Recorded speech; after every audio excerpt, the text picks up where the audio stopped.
Hey guys, Tomboy601, and today we are heading out in the Friesland to enact the revenge, but more importantly, try to be the best support vessel that we can be. Because ever since this new update, the role of the destroyer has become even more important, with airplanes no longer providing eyes for the team.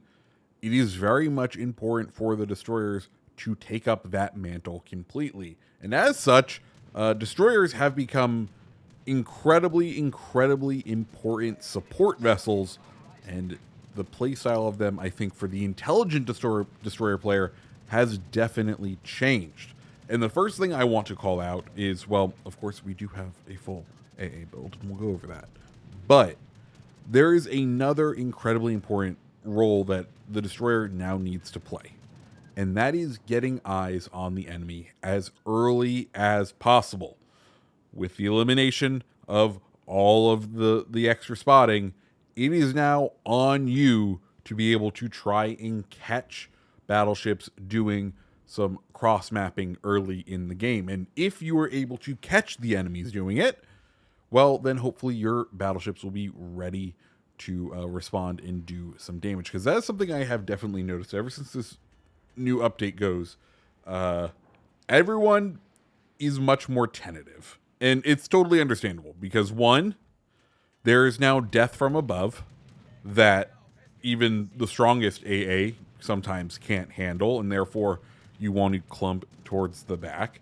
But two, with our extreme differences in spotting ranges, destroyers are now incredibly potent vehicles. So that brings me to becoming the ultimate support vessel, and that is kind of how we've set up this Friesland, because we are providing the early screen for the rest of the ships. One, we know there's a carrier on the enemy team, and well, we've built this Friesland to handle a carrier no matter what it throws at us. And by that I mean we've gone ahead and replaced the first and last mods with the AA mods, so we're getting an extra 20% range and 25% damage.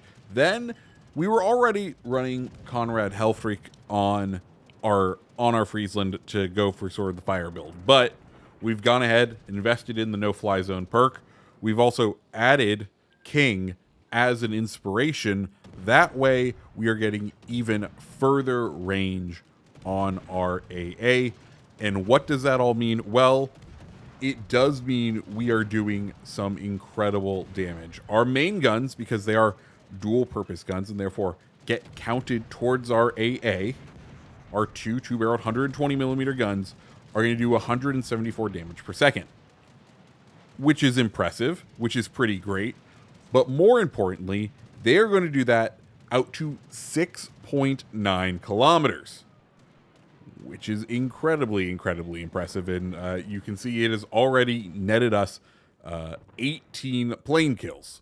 And trust me, we're not done yet. Additionally, on top of that, because it gets better, is we have our other AA guns. They're going to do 233 damage at 4.7 kilometers. And this is something I want to just kind of drill in on, because I think it's important for us to understand AA bubbles at this moment, because there is a tendency to look at just the number and be like, oh, number good.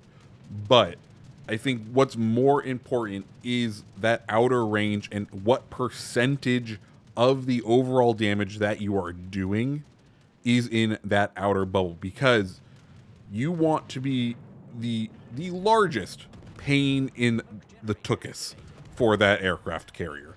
You want him to hate you, and you're going to do that by making your AA bubble the biggest and taking out as many planes as possible. Mind you, at this point, he's just going to reprint them, but hey, maybe that gets nerfed one day soon. But we want to be able to eliminate as many of those planes as possible, because if we can eliminate them while we were out in the middle of the map and now kind of trying to deal with this Iowa, if we can like constantly deal damage, and whenever that aircraft carrier launches a strike, if we can force him to lose a couple of his planes, then we're going to end up doing pretty well for ourselves, but also we're going to make sure that, we're kind of constantly keeping him under pressure, which is what we want to do. And speaking of under pressure, you may notice that we did in fact spot the enemy aircraft carrier at one point for a brief amount of time, and we can kind of see where he's headed, and there is a nice gap in the setup of the enemies. As you saw, we kind of pulled both the Iowa and the DE7 out of the nook that was protecting that aircraft carrier, and now we're going to exploit that by playing Ring Around the Rosie with the enemy, and allowing them to kind of take up our smoke. That's fine, and we will slip by and speed on over to take on this aircraft carrier. It's not going to be a quick fight because, well, Friesland, small guns, doesn't have a lot of alpha damage, so it's going to take a little bit, but that is going to give us time to sort of fight our way with this Lexington, who should be just around the corner right here. And, well, it is now time for us to reap what we sowed. I was initially kind of worried that DE7 was going to hook a Yui and we'd be under pressure from him, but thankfully for us, he decided to stay out kind of next to the Iowa for support. I mean, he is providing a very nice AA bubble for that Iowa. We're going to go ahead and flip on over to the AP because we're going to get a little bit better pen damage out of the AP. Of course, we can definitely see the sort of pain from not going with a mortar sort of reload build on the Friesland here.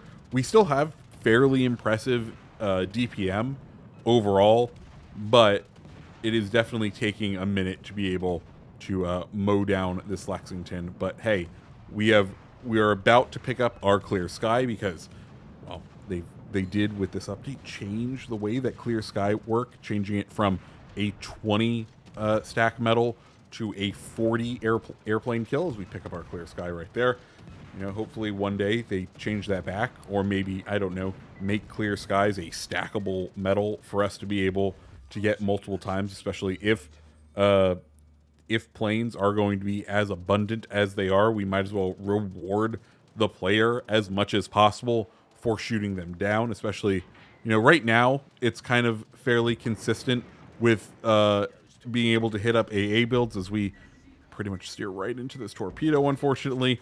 You know, being able to pick up the AA builds, it's a good investment right now, but we all know it hasn't been in the past, so there should be as much reward as possible, especially when you are built into AA and you are taking out what, we're at 48 planes taken out this game. Mind you, not all of those were carrier launched. There is that DE7, and we did shoot down a large number of the DE7's planes, but we kind of assist with taking out the Jaeger there, and now it is time for us to rush back. Hopefully try and support our battleship. As we can see, he is being hit with DE7 airstrikes, and the DE7 is sort of pulling out into that channel. If we can assist him, we would like to be able to do that. We're going to hit our engine boost, try to get back to sea. As far as any other major actions for the rest of this game, there's nothing really else that we're going to end up doing other than trying to target this DE7, just because, well, there's only 2 ships left, right? And I don't see that other ship lasting, especially when he is being hammered by our friendly carrier. D7 is reversing here, which is kind of fine by us. I'm fine with us basically earning the time to get closer to our battleship here, try to assist with taking out these planes before they're able to drop. The DE7 airdrops are incredibly potent. The good news is the planes aren't too durable. You know, 1 or 2 can still get through if you have a full AA build, but they are not the flying tanks of some of the aircraft out in the game. Of course, we're just going to go ahead and open up right here, start throttle juking. He does have relatively small guns that I think even with the AP are able to fully arm. So we're going to hit the smoke. We know it takes him a little bit in order to be able to rotate. We flip over to the AP because he's broadside to us. DE7, not exactly the most heavily armored ship, so we are able to pick up some pretty good full pens on him. And, well, with that said, finish him out. As far as our final hit points go, we are looking at our XP is, I think, just over 3,000 with 49 planes shot down. A very decent job when you consider we didn't really do much damage this game, but we supported our team and took out the planes. And that is the important thing, especially in this new world of destroyers, where you are very much more a support vessel if you are playing this correctly. Anyways, guys, if you liked the video, hit the like button, hit the subscribe button, and I hope you have a fantastic rest of your day. See ya.